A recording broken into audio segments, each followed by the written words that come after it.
How do I overcome the fear of rejection and put myself out there? This is a good question. Okay. Um, well, if you want to truly overcome your fear of rejection, the answer is not a solution. The answer is not an answer. The answer is a question. Then the question is, why do you have fear of rejection? Like, where does that come from? Like, fear of rejection. What the fuck is that? Like, I'm afraid that a girl will say no. How is that logical? If a girl says no, what will happen? Nothing. Even if she insults me, like, what will happen? Nothing. Like, I won't die, I won't get injured, no one will harm me, I will move on with my life and nothing will change. Oh, but they will make fun of me. Like, in very, very rare cases will someone make fun of you because you try to speak or to flirt with a girl or whatever. Like, nothing will happen, but you have this scene in your head that is like horrible. Like, your mind instantly goes like, oh, if you get rejected you will die, everyone will make fun of you, your career is over, you will, something terrible will happen. But actually nothing will happen. So this is weird, because if nothing will happen, you will move on with your life, then why is there such a big fear? That is a topic that you need to explore. Like, dive deep into why you have the fear of rejection, not just search for a solution. Oh, yeah, do this, do that. No. Search and ask questions. That's how you overcome something. Second question: what's the fastest way to break free from the fear of being average? This is a good question. The fear of being average, I can relate to that completely. I have that fear right now. I have had that fear for my whole life. And it's a good fear because it constantly reminds you that you need to work harder and do better things. Like, it constantly gives you motivation and inspiration and moves you forward to not stagnate and not be average. But there's one problem with the fear of being average, which is you're constantly in a state of stress and anxiety and fear because you're constantly unsatisfied with your current situation. When you approach someone, you have in mind that you are not where you're supposed to be, you are not good enough, you're not smart enough, you're not strong enough, like, you're not enough. So if you have the fear of being average, you will have the feeling that you are never enough, and that your current situation is something that you should not be proud of. So that can actually prevent you from doing something that is not average, because you don't have the confidence. So yeah, fear from being average is a serious thing, and most of the times it only sabotages you. So the fastest way to break free is to accept yourself, like, fully accept who you are from A to Z. I have this problem, I have this anxiety, this is me. It's not good or bad. I have these traumas because when I was little, this and this happened because of this and that. Everything has a reason why it happened. You don't have the fear of being average. Just magically something happened, and you need to figure it out, what it is. And when you figure it out, you accept fully who you are and live in the present. That's the fastest way to break free. How can I cultivate mental toughness when life feels unfair? Mental toughness is a myth. There's no such thing as mental toughness.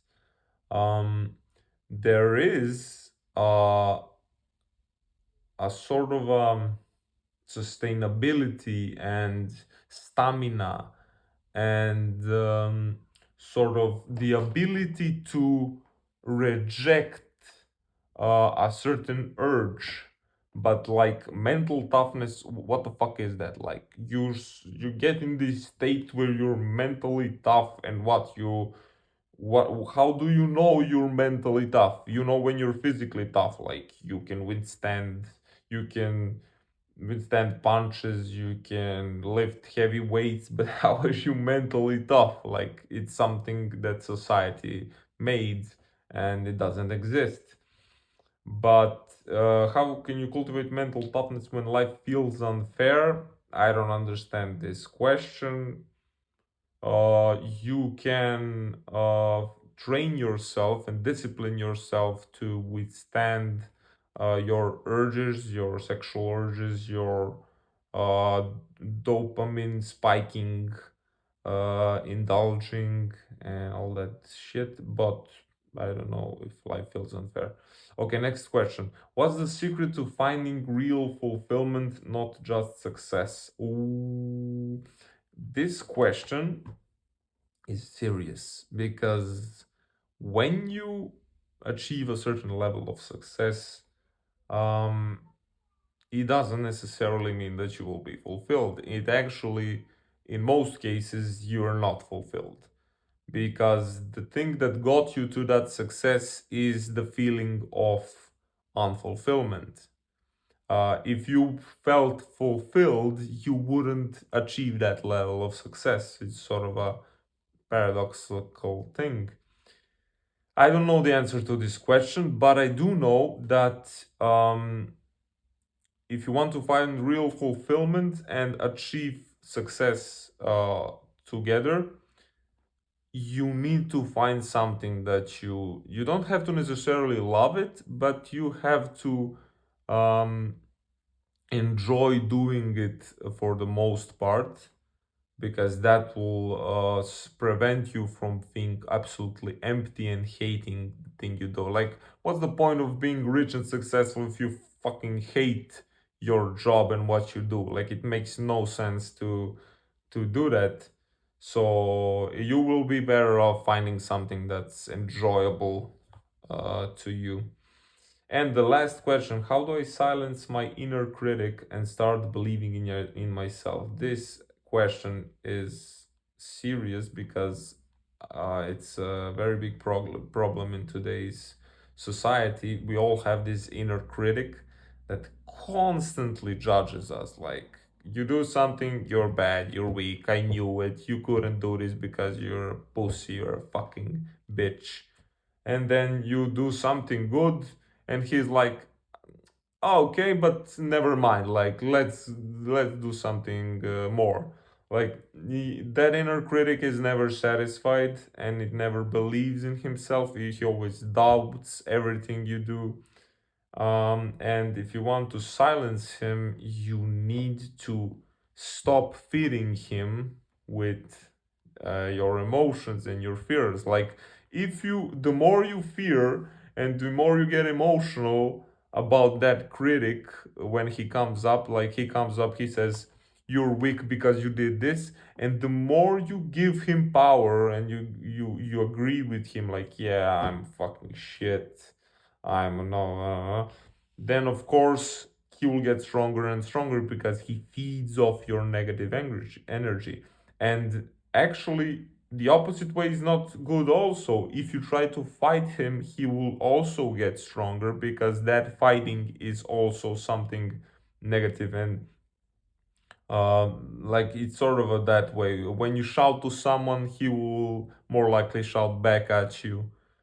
So this is not the solution either. The solution is to understand, why is this inner critic so strict? Why is he telling me that I'm not good enough, that everything I do is not enough? Why is he doubting myself in every single step I take? What is happening there? If you truly understand why this is happening, then you can sort of relax and say, okay, this is happening because of this. There's no need to get emotional.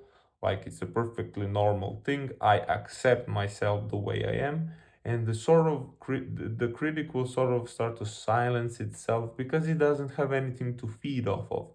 So just be relaxed and acknowledge the critic. Don't fight him. Don't feed him with anything. Just relax and say, okay, this happens because of that. I understand. I understand. And the more you do that, the better you'll get at it, and the critic will sort of disappear. So yeah, these are the answers to the questions, and see you in the next video.